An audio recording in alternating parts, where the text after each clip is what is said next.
Salut à tous et bienvenue à la brasserie pour cette masterclass.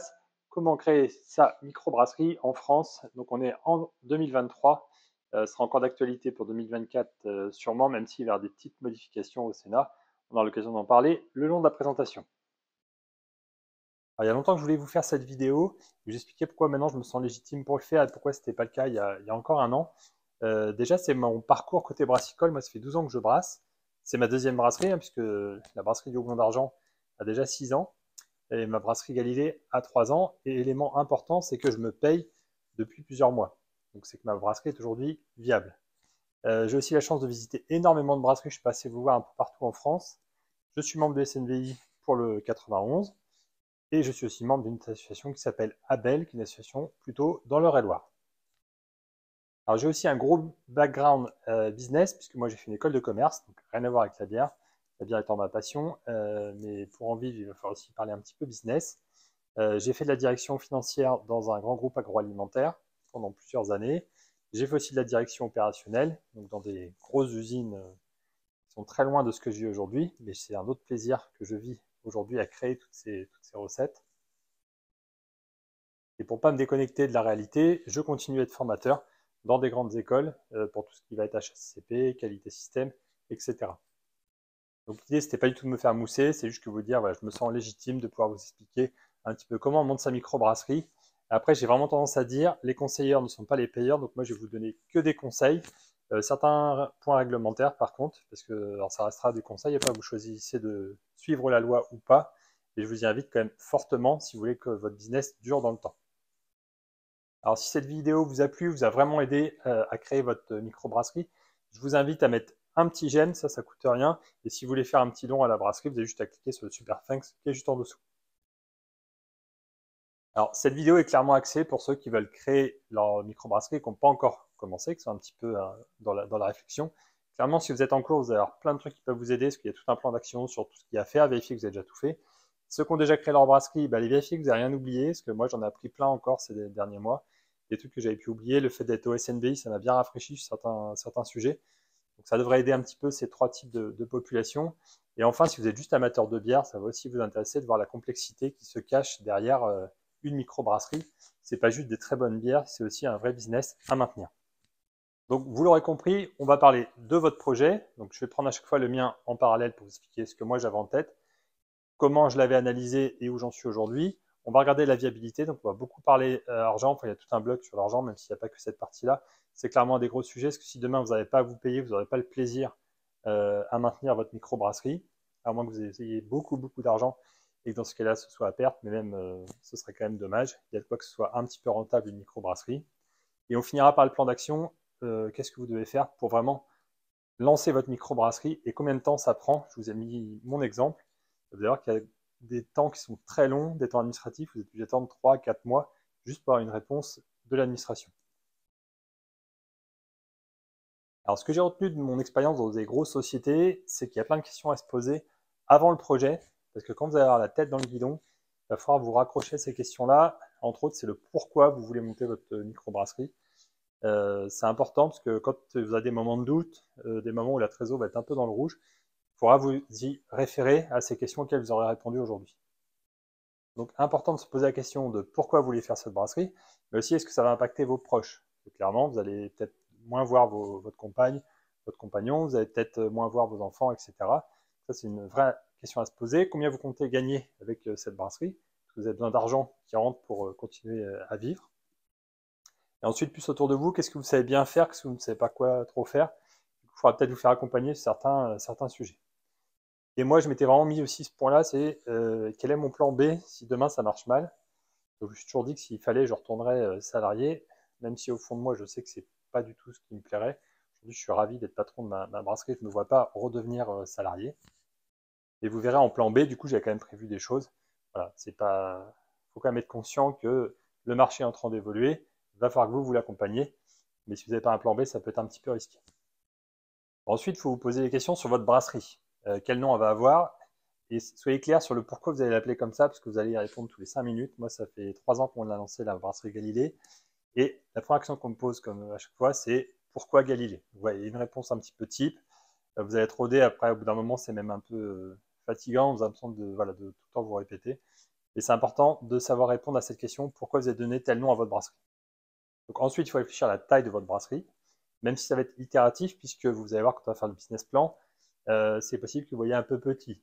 Je ne vais pas vous mentir, de mon retour d'expérience de ces dernières années, toutes les brasseries en dessous de 5 hectos, c'est très compliqué. Tous les 5 hectos ont tendance à revendre leur matos pour passer au-dessus. C'est un bon problème. Donc voilà, ça va être un vrai choix de votre part. Soit vous partez sur un 2 hectos ou 3 hectos, mais sur un truc très solide et vous êtes confiant dans votre projet. Soit 5 hectos, pas trop de risques, on trouve des trucs à pas trop cher. Soit tout de suite, vous êtes hyper confiant, partez sur du 10 ou du 20 hectos. Important aussi, posez-vous la question où vous voyez votre brasserie dans 5 ans. Ça permet des fois de faire des investissements malins directement, un tout petit peu plus cher, où vous répondez déjà à la croissance que vous allez pouvoir avoir. Commencez à identifier un petit peu vos collègues autour de vous. Et il me semble que c'est le Project Amertume, ça s'appelle, vous tapez ça sur Google. Ça va vous donner un petit peu toutes les brasseries sur une carte. Donc ça permet de voir est-ce qu'il n'y a pas déjà des collègues. Et alors, certains vont dire que c'est de la concurrence, avant de dire que c'est de la concurrence, peut-être des gens qui peuvent vous aider et peut-être vous accompagner dans votre projet. Ensuite, soyez clair sur le budget que vous comptez injecter dans la brasserie. Une fois que vous êtes clair sur votre budget, rajoutez 10 ou 20% pour tous les impondérables, je ne vais pas vous mentir, vous allez en avoir. Ne serait-ce que sur l'entrée d'argent, vous verrez que ça peut être un petit peu plus long que ce qu'on a prévu au lancement. Et dernier point, regardez le bassin de population que vous pouvez avoir. Voilà, nous on est dans l'Essonne. Quand je regarde un petit peu l'Eure-et-Loire, des fois je me dis il y a quand même beaucoup de brasseries pour la population. Nous dans l'Essonne, on est encore plutôt bien puisqu'on a un gros bassin de population. Après, il faut aller les chercher, on n'est pas sur le même type de population. Donc essayez d'analyser un petit peu le type de population que vous pouvez avoir. Est-ce qu'ils vont être contents d'accueillir une brasserie artisanale ou est-ce que ça va être une brasserie artisanale de plus, noyée dans la masse? Encore une fois, une bonne pratique récupérée dans les grandes sociétés, le côté fiche projet. Alors ça peut paraître un petit peu bateau, vous verrez que vous allez vous y référer de temps en temps, parce que c'est un peu des promesses qu'on se fait à soi-même. Voilà, moi j'avais mon nom de brasserie, ensuite c'était de me rappeler combien je compte me payer. Donc là j'ai bien mis, je voulais être à 2000 par mois, j'y suis pas encore tout à fait, mais déjà je me paye. C'est déjà accepté que j'ai vraiment divisé mon salaire, puisqu'avant j'étais sur des directions financières, direction de production, donc je gagnais beaucoup plus ma vie. Et ma vie était complètement différente. Donc c'est important de vous rappeler pourquoi vous faites ce projet. Comme vous pouvez voir dans ma fiche projet, je l'ai changé plusieurs fois, par exemple sur le nombre de fermenteurs. Je suis passé par des options à 2 fermenteurs, 3 fermenteurs, maintenant je suis sur 5. Quand j'ai lancé mon projet, j'étais sur 3 fermenteurs, mais j'avais déjà mis dans mon plan de financement d'en racheter 2 à court terme. Et mon plan B, donc un petit bout ici, puisque j'ai ma chaîne YouTube. Alors je ne gagne pas ma vie avec YouTube, hein, je suis pas, même si c'est un petit peu monétisé, autant vous dire que c'est rien du tout sur mon chiffre d'affaires, c'est un tout petit trait. C'est plus de l'amusement et un besoin de partager voilà, ce que je vis dans la brasserie plutôt qu'un moyen de rémunération. Mais ça me permet quand même d'avoir une sorte de petit plan B, on n'est pas à l'abri d'une bonne réussite dessus. Et surtout, je fais des cours à côté puisque je suis enseignant dans des grandes écoles pour enseigner que ce soit la qualité, l'excellence opérationnelle, la finance, puisque je viens de la finance, et tout ce qui est opérationnel. Donc je vous le dirai plusieurs fois dans la vidéo, mais là on parle de mon projet et pas du vôtre, donc l'idée c'est pas de faire un copier-coller. Moi je vous expose ce qui a fonctionné pour moi, ce sera sûrement pas ce qui fonctionnera pour vous pour 1000 raisons. Vous savez faire des choses que je ne sais pas faire et vice versa. Donc voilà, l'idée c'est plus de vous montrer par mon exemple une méthodologie. Alors le gros mot qui fait peur à beaucoup de brasseurs et du coup futurs gérants d'entreprise, le business plan. Moi je vous invite vraiment à en faire un pour plusieurs raisons. Si vous allez voir les banques, si vous allez voir les institutions, vos partenaires, ils vous le demanderont. C'est aussi un engagement moral envers vous et surtout ça vous permet de lever quelques lièvres puisque vous n'êtes pas à l'abri d'avoir des petites erreurs de comptabilité, on va dire, où vous allez vous faire un petit peu de frayeur. Vaut mieux se tromper dans un fichier Excel que vous tromper quand vous aurez lancé votre brasserie et que vous aurez mis 50 ou 100 000 sur la table. Donc là, je vous ai mis un résumé très très macro de mon chiffre d'affaires, voilà, mon coût de revient, mes coûts fixes et mes différents investissements, parce que c'est un peu les 4 piliers qu'il va falloir travailler. On va les voir en détail juste après, vous expliquer comment ça se calcule. C'est important pour vous, encore une fois, que vous ayez ce type de fichier prêt pour partager avec toutes les institutions. Vous pouvez aller sur fizi.fr. Alors, j'ai pas de sponsoring ou de partenariat avec eux, mais c'est hyper pratique, ça va assez vite. Et surtout, tous les chiffres que vous avez calculés avec ma vidéo seront faciles à rentrer via cet outil. Et à la fin, ça vous fait un deck tout prêt à partager. Alors, les chiffres que je vous ai mis dans la présentation sont globalement justes, même si souvent je les ai arrondis pour plus de facilité, etc. Mais on n'est vraiment pas loin de la réalité. Quand je parle de mon chiffre d'affaires où je suis à 4,70 du litre, c'est très très proche de la réalité. Vous verrez un petit peu comment ça se calcule. J'ai des collègues qui sont bien au-dessus, d'autres bien en dessous. Ça ne veut pas dire qu'ils gagnent mieux leur vie s'ils sont au-dessus ou en dessous. Ça peut être juste un mix produit qu'on va aborder juste après. Sur le coût de revient, c'est pareil. Je suis à 2 € du litre. Alors moi, j'aime bien mettre le coût de revient complet. Je vous expliquerai la différence avec le coût de complet, le coût de revient que va vous calculer votre comptable, qui sera un peu l'officiel. Il y a une petite différence entre les deux, mais celui-là, je trouve plus pertinent puisqu'on va mettre tout ce qui est vraiment variable dedans. Les coûts fixes, là, c'est important. Vous voyez, moi, je suis à 3 700 € par mois, ce qui veut dire que je n'ai pas commencé mon mois. J'ai déjà 3 700 € de chiffre d'affaires à faire juste pour payer mon loyer, mon salaire, toutes les charges fixes que vous pouvez imaginer. Encore une fois, je vais vous montrer le détail. Les investissements, importants aussi. Essayez de voir un petit peu à 3 ans si vous comptez investir sur certains éléments. Ça vous permet de vous rappeler pourquoi il faut mettre un petit peu d'argent de côté pour éviter de tout le temps aller voir la banque, surtout qu'en ce moment, elles sont un petit peu frileuses. Premier point important pour votre business plan, et pas des moindres, votre chiffre d'affaires. Comment on définit un chiffre d'affaires prévisionnel, mis à part la croissance qu'il faudra intégrer? Il faut déjà que vous soyez conscient des formats que vous allez utiliser, sachant que c'est itératif, parce que quand vous allez rajouter des formats, ça va rajouter des coûts, des contraintes. Donc n'hésitez pas à revenir en arrière si vous avez mis trop de formats ou à l'inverse pas assez.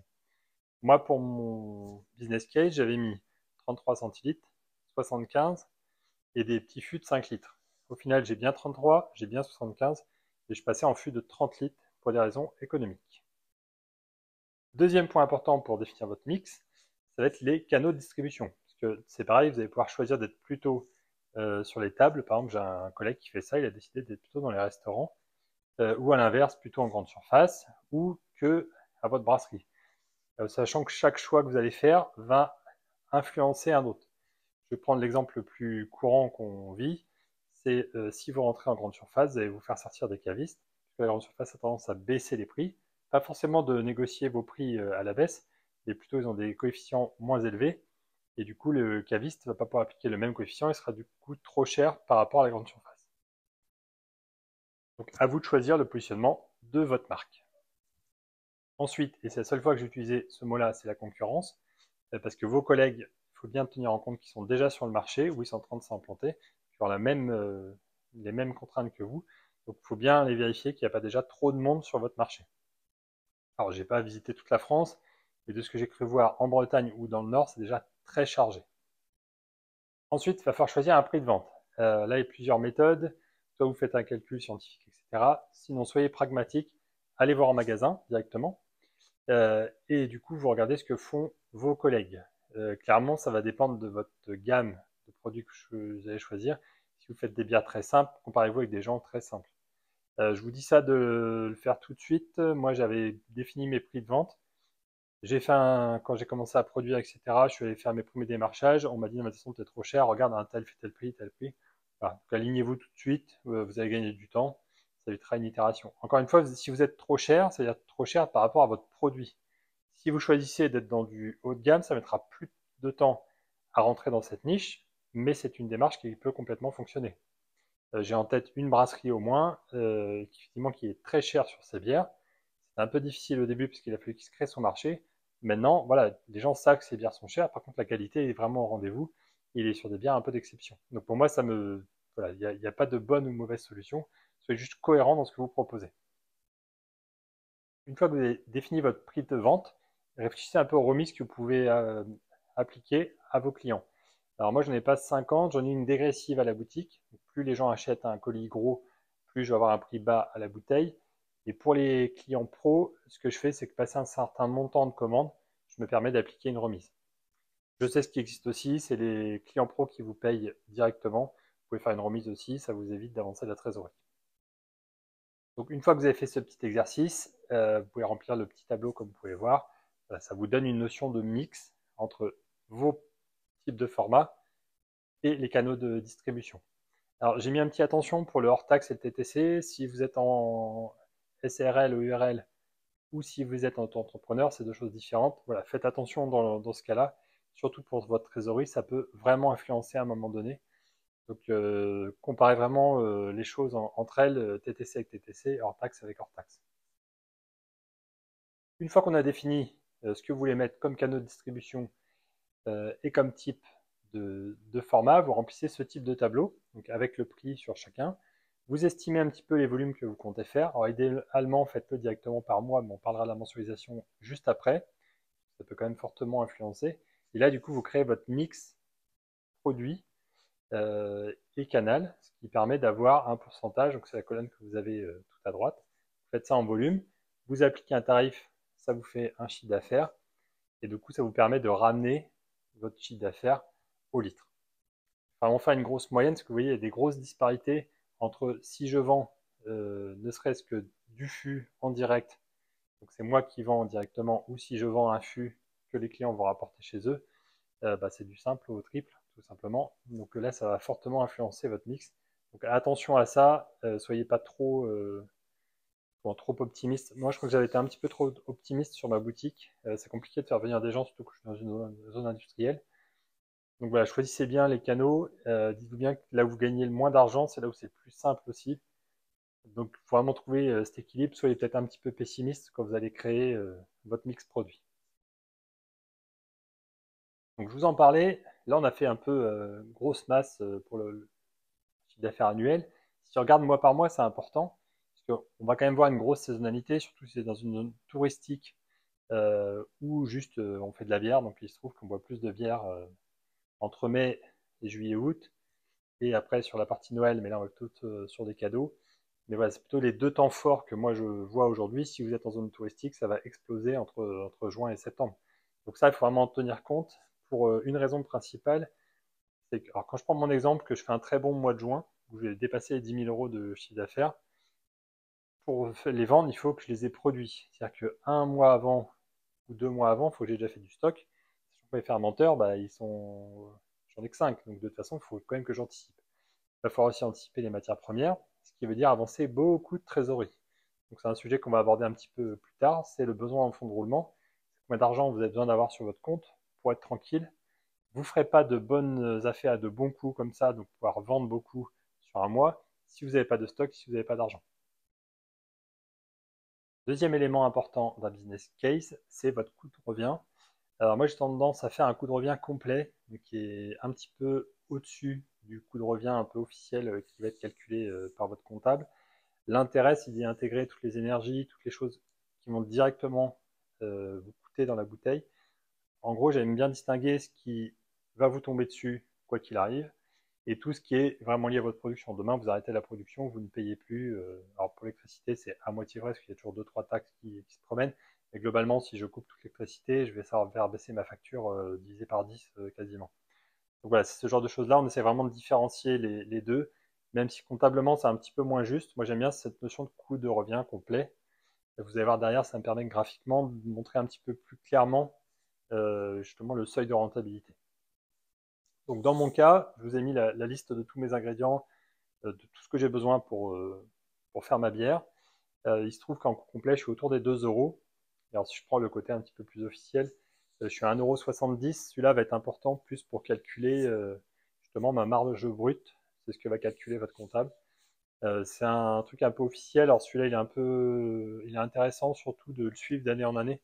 Ça permet de vérifier que vous avez bien une croissance saine dessus et que vous n'êtes pas en train de vendre beaucoup, mais finalement beaucoup avec moins de marge, c'est pas forcément intéressant. Confondez vraiment pas votre chiffre d'affaires et votre marge ou votre bénéfice. C'est trois choses très différentes. Ça paraît bête de le dire, mais beaucoup se prennent les pieds dans le tapis, ce qui font un gros chiffre d'affaires. Si vous avez une marge à zéro, il n'y a aucun intérêt. Et pourtant, vous aurez fait un gros chiffre d'affaires, vous serez très content. Alors, je profite aussi de cette vidéo pour répondre à toutes les questions que j'ai assez souvent. Alors, ça sera toujours avec plaisir que j'y répondrai d'ailleurs, mais tous ceux qui ont regardé cette vidéo, autant me donner des pistes tout de suite. C'est quelques fournisseurs, parce que je sais qu'on galère surtout au début à trouver les bons fournisseurs. Alors, je vous ai mis pour les ingrédients, Brouland, c'est quand même pas mal. C'est plutôt simple. Une fois que vous êtes votre compte client, vous êtes facilement à 30 jours.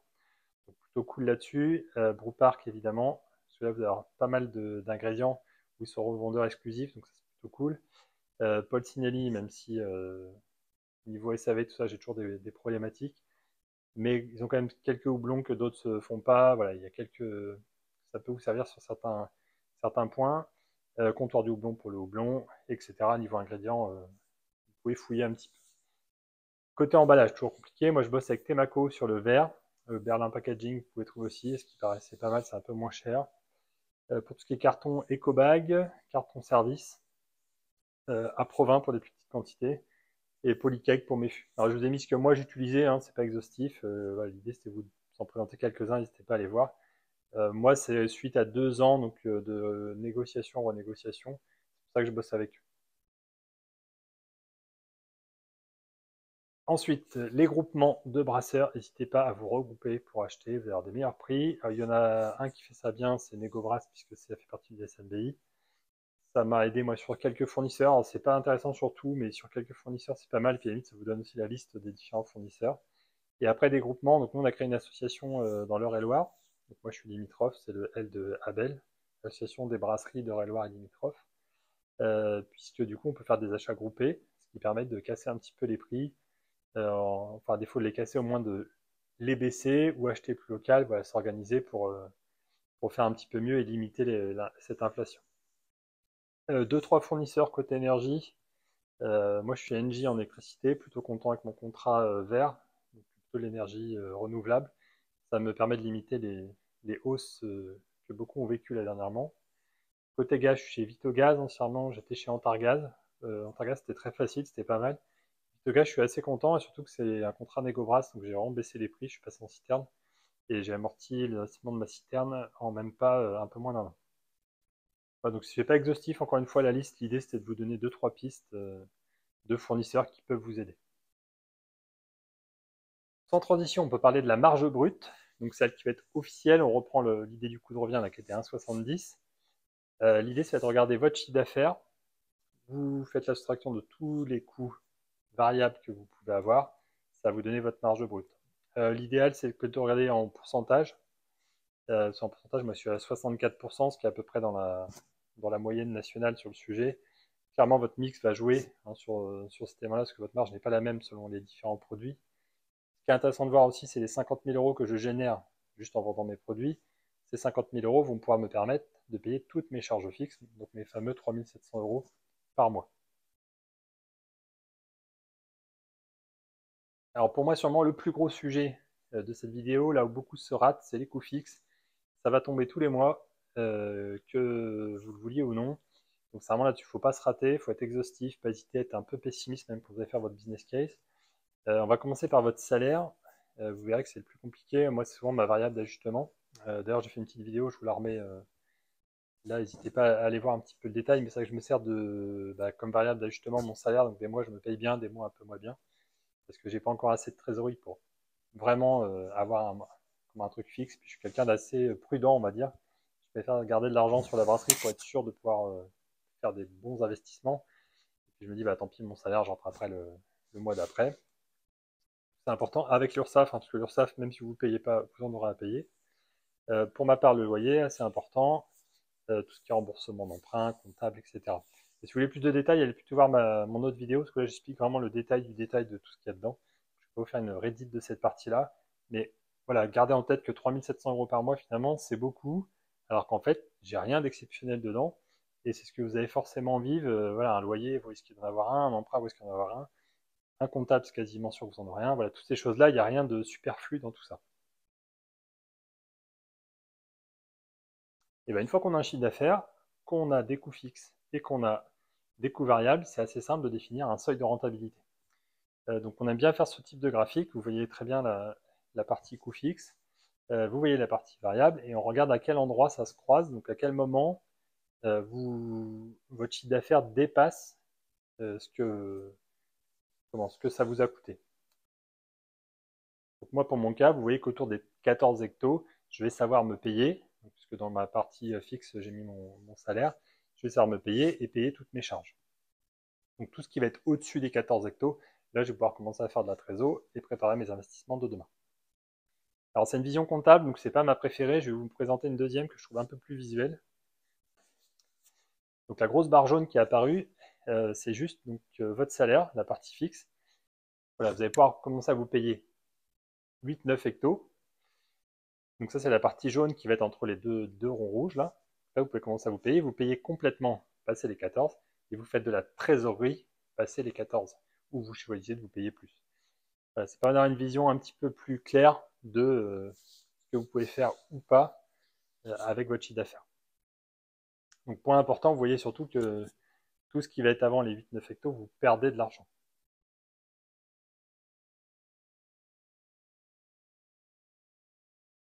Alors je profite aussi de cette vidéo pour vous rappeler qu'il y a plein de subventions en France. Alors je vous dis ça, moi je vais pas été très bon parce que j'aurais pas réussi à en lever beaucoup. N'hésitez pas à aller voir votre CCI, donc chambre de commerce, chambre des métiers de l'artisanat. Donc là il y a forcément des choses à aller chercher de ce côté-là, surtout si vous êtes agriculteur. L'ADEME, alors l'ADEME surtout pour le financement des FUS, ce genre de choses-là. Donc moi j'ai pas réussi à l'avoir cette année, mais je sais qu'il y aura de l'argent l'année prochaine, on va essayer de faire un petit peu mieux.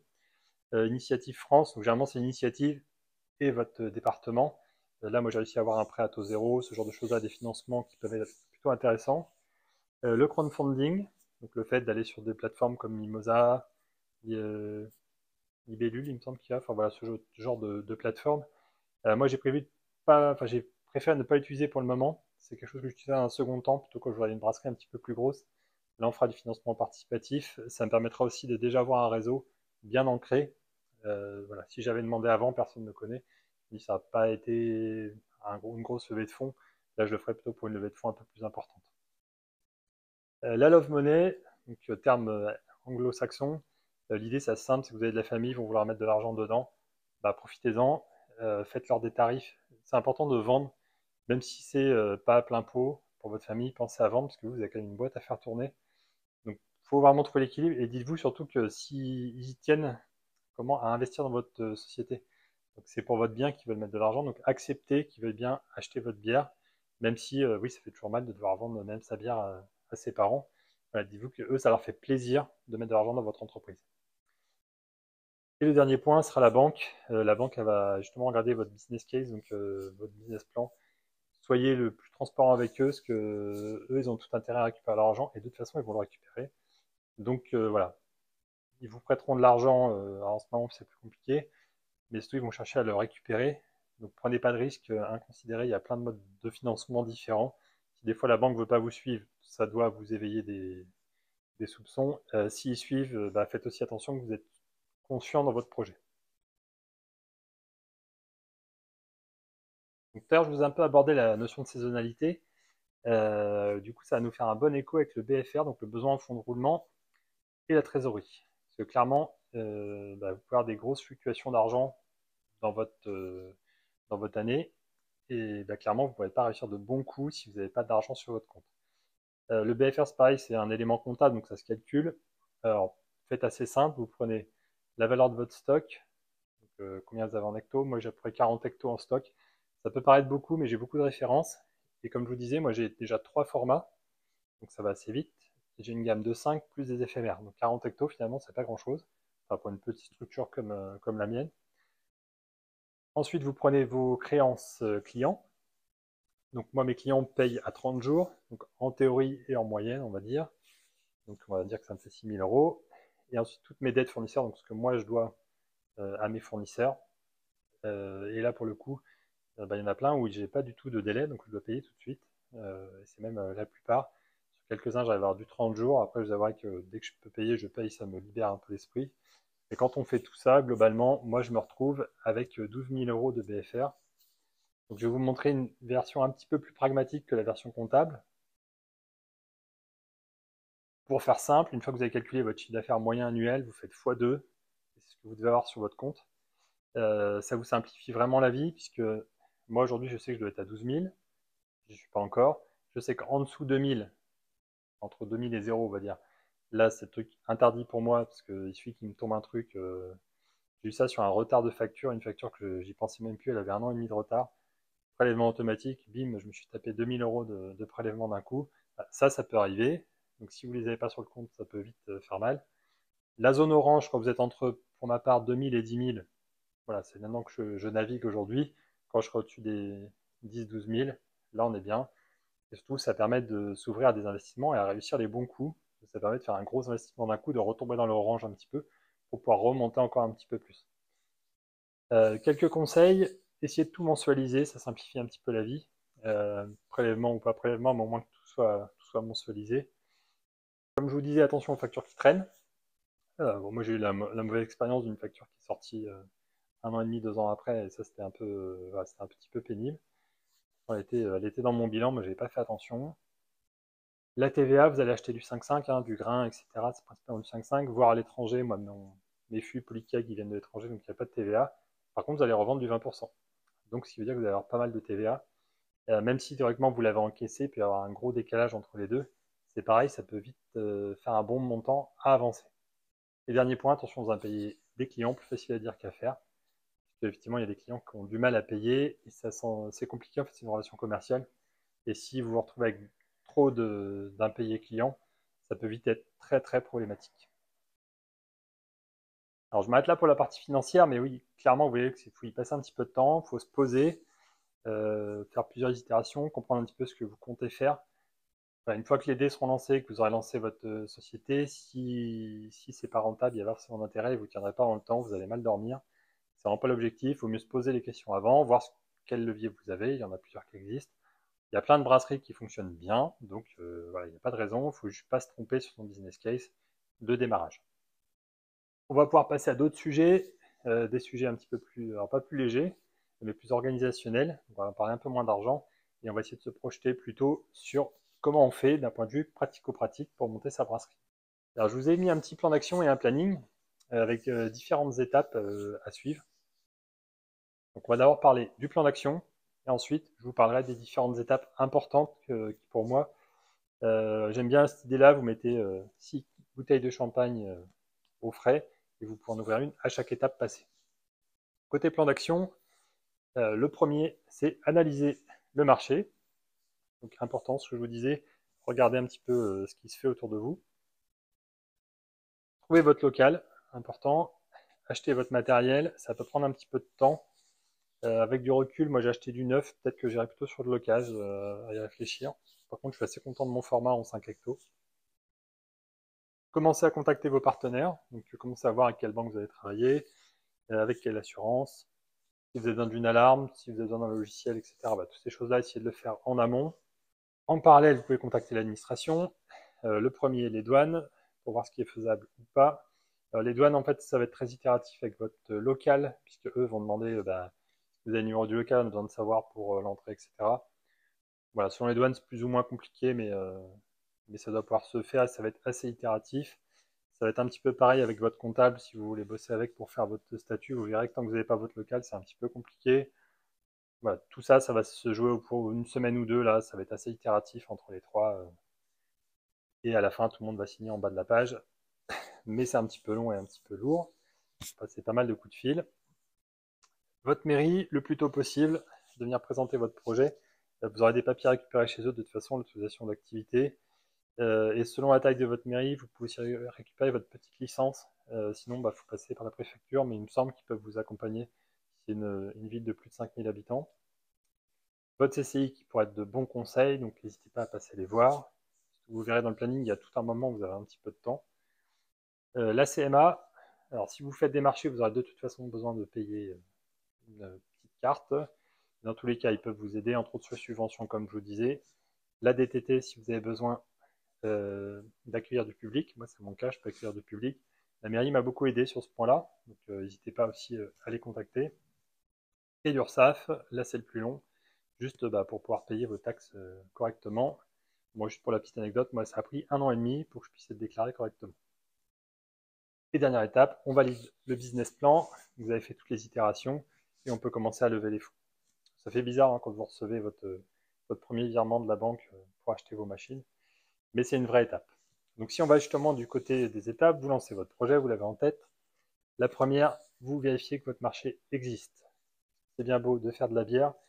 Si vous êtes dans une région désertique où il n'y a personne pour en boire, ça ne va pas vous amener bien loin.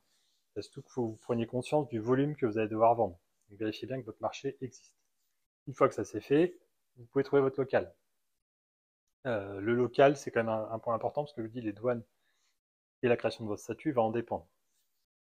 Ensuite, vous validez vos différents partenaires, banques, assurances, etc. Important d'avoir un gros niveau de confiance envers eux, puisque c'est des gens qui peuvent vous aider à un moment donné ou voilà, vous proposer des choses. Donc, important d'avoir une bonne relation de confiance avec eux. Toute la partie autorisation, donc là c'est un gros morceau quand même, puisqu'il y a pas mal d'autorisations à lever. Vous verrez, les dernières arriveront assez tard, moi la DTT. Ça prend 4 mois entre le dépôt de votre dossier et l'acceptation. Donc il faut quand même anticiper un petit peu, mais je vais vous partager mon planning juste après. Votre matériel, c'est pareil, c'est très long. Moi j'ai commandé chez Paul Cinelli. Paul Cinelli, c'est 3 mois de délai, plus 3 mois de retard. Donc voilà, vous faites vite le compte. Il faut vraiment, vraiment anticiper. Sinon, vous allez vous retrouver avec une belle brasserie, mais pas de machine pour brasser. Et une étape qui est hyper satisfaisante, c'est quand vous commencez à produire. Même si c'est un peu flippant, parce que vous passez sur des nouvelles machines, etc. C'est une vraie grosse étape dans votre brasserie. Et ensuite, vous pouvez ouvrir et commencer vos premières ventes. Donc je me suis dit que ça vous intéresserait de partager mon expérience d'ouverture de brasserie. Donc moi, ça m'a pris un matin, je partais au boulot, j'étais encore salarié, et ouais, plus trop envie. Je me dis, allez, c'est le bon moment, on va monter la boîte. Donc là, je décide, on était début décembre. J'ai posé ma démission et du coup, j'ai créé la société. Donc j'ai réfléchi un petit peu à ce que je voulais faire. Je commençais à investiguer un petit peu tout ça, trouver mon local, etc. Mais ça m'a pris quand même un petit peu de temps pour vraiment valider ce business plan sur lequel j'ai bossé de janvier quasiment jusqu'à l'ouverture, jusqu'à avril où j'avais mes statuts. Le point qui est intéressant de voir, c'est que j'ai pas eu l'impression de m'ennuyer, sincèrement. J'ai fait plein de trucs. On va dire peut-être le mois de juin qui était un petit peu long parce que j'attendais mes machines et que j'avais pas de retour de Paul Cinelli. Mais sinon, ça m'a permis d'ouvrir mes portes donc au mois de fin août. On devait faire en janvier, juin, juillet initialement. Avec le retard des machines, ça m'a un peu planté. Mais finalement, c'était pas plus mal comme ça, parce que même la DTT a mis du temps à accepter, à me répondre. En fait, ils mettent 4 mois à répondre à peu près. Donc c'est un petit peu long. Voilà, c'est le genre d'étapes qui sont un petit peu longues. Donc si on reprend les points à faire, on va dire avant l'ouverture. Donc moi, j'ai 2 dates importantes. 1er avril, création de la société, donc juridiquement. 30 c'était pas le 30 août, ça devait être fin août, entre le 20 et le 30. On a fait nos portes ouvertes. Donc avant avril, j'avais un peu de temps, j'ai fait une formation chez LDF. Bon, c'était plutôt le côté réseau qui était sympa. J'ai fait mon rendez-vous de la mairie, donc j'avais un petit document que je partageais à chaque fois, que ce soit avec la mairie, que ce soit avec les différents intervenants. Ça leur montre un petit peu le sérieux, vous avez déjà votre business plan dedans. Voilà, ça les rassure aussi un petit peu. Faire toutes les demandes pour créer vos statuts, etc. Là, j'avais déjà trouvé tous mes partenaires, dans le comptable, etc. Faire un petit peu le tour. À chaque fois, c'est des petits rendez-vous d'une heure à droite à gauche. J'avais fait la CMA, j'ai fait un petit peu tout ça, ça m'a rien apporté. Mais bon, c'est toujours bon de présenter son projet, ça permet de se conforter soi-même dans ce qu'on veut lancer. Et c'est une grosse étape aussi avant la création d'entreprise, c'est de créer tous les visuels, parce que c'est le bon moment pour le faire. Ça permet d'ancrer l'identité que vous souhaitez de votre brasserie. Une fois que ça a été créé, que j'avais mon local, j'ai commencé à réceptionner des matières premières, j'ai fait tous mes travaux, et surtout j'ai préparé un gros plan de com, puisqu'on a commencé à communiquer dès fin mai, donc en contactant les journalistes pour qu'ils soient là assez rapidement pour qu'on ait du monde sur nos portes ouvertes, et commencer à alimenter notre Facebook pour que au moment où on allait se lancer, il y avait déjà 2-3 trucs à raconter. Voilà. Et ça, du coup, ça a été plutôt profitable. Je crois qu'on a ouvert quand on fait nos portes ouvertes, on avait déjà 200-300 abonnés. Ce qui est déjà pas mal en fait, parce que ça permet quand même d'amorcer la machine et pas vous retrouver à faire des portes ouvertes où vous êtes tout seul. Le gros moment plaisant, c'est quand les machines sont arrivées. Là, il faut être bien énergisé, puisque derrière, il faut enquiller. Hein, j'avais 3 fermenteurs, donc j'ai enquillé 3 brassins. Ce qui veut dire que derrière, j'ai eu droit à 3 embouteillages. Et, et voilà, c'était plutôt un bon moment, même si je dois avouer que les premiers, ma première recette, je l'appelais la Big Bang. C'était censé être ma cascade de Campbell, mais vu que ça ne correspondait pas gustativement à ce que moi je voulais, puisque les temps de transfert sont beaucoup plus longs entre une petite machine de 50 litres et des machines de 500 litres, du coup j'ai dû retravailler ma recette, et c'est pour ça que je suis passé d'une Pale Ale à une American Pale Ale.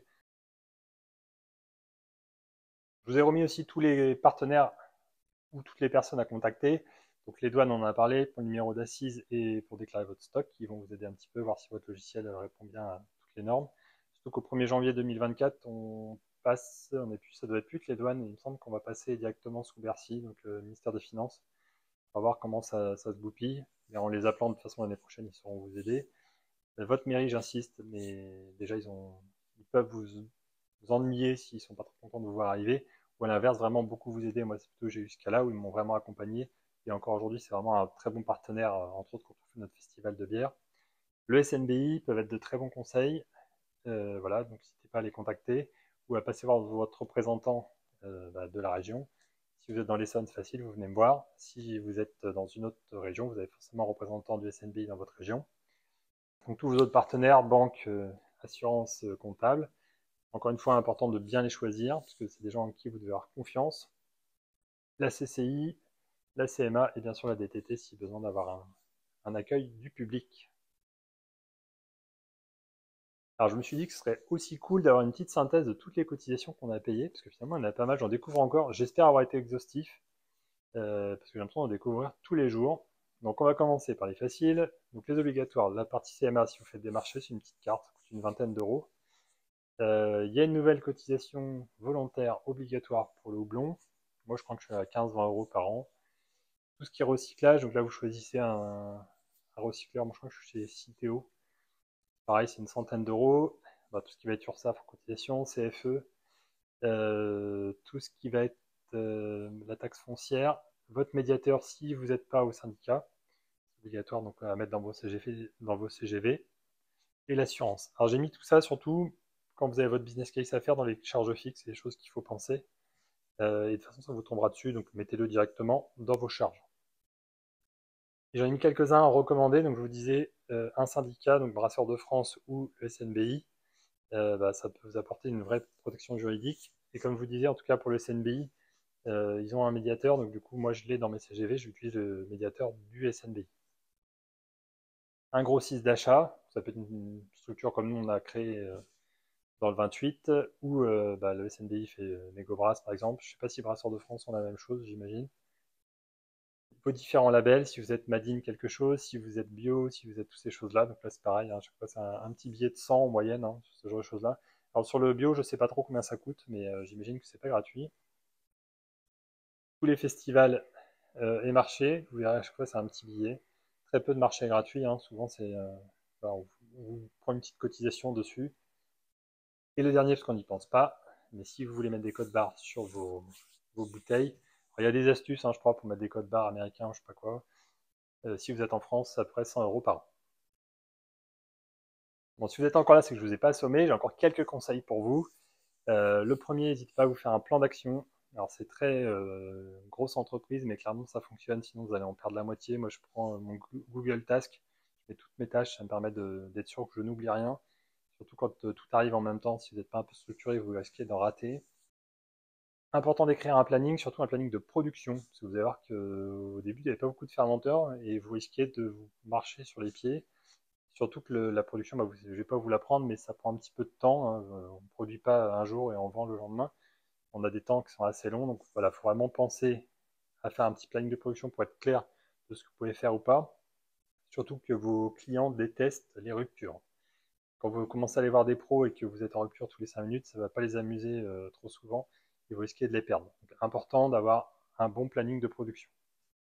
Donc, autre conseil, vous n'êtes pas tout seul, allez voir vos collègues autour de vous. Idéalement, commencez à vous regrouper pour faire des achats, c'est quand même plus simple et vous arriverez à tirer les coûts vers le bas. N'ayez pas peur de surcommuniquer, faites-vous entendre même avant de créer la brasserie. Une brasserie, de toute façon, voilà, souvent on a une bonne notoriété, il faut en profiter, communiquons dessus. Il y a plein de gens qui peuvent vous aider dessus, que ce soit votre mairie, votre Comcom, etc.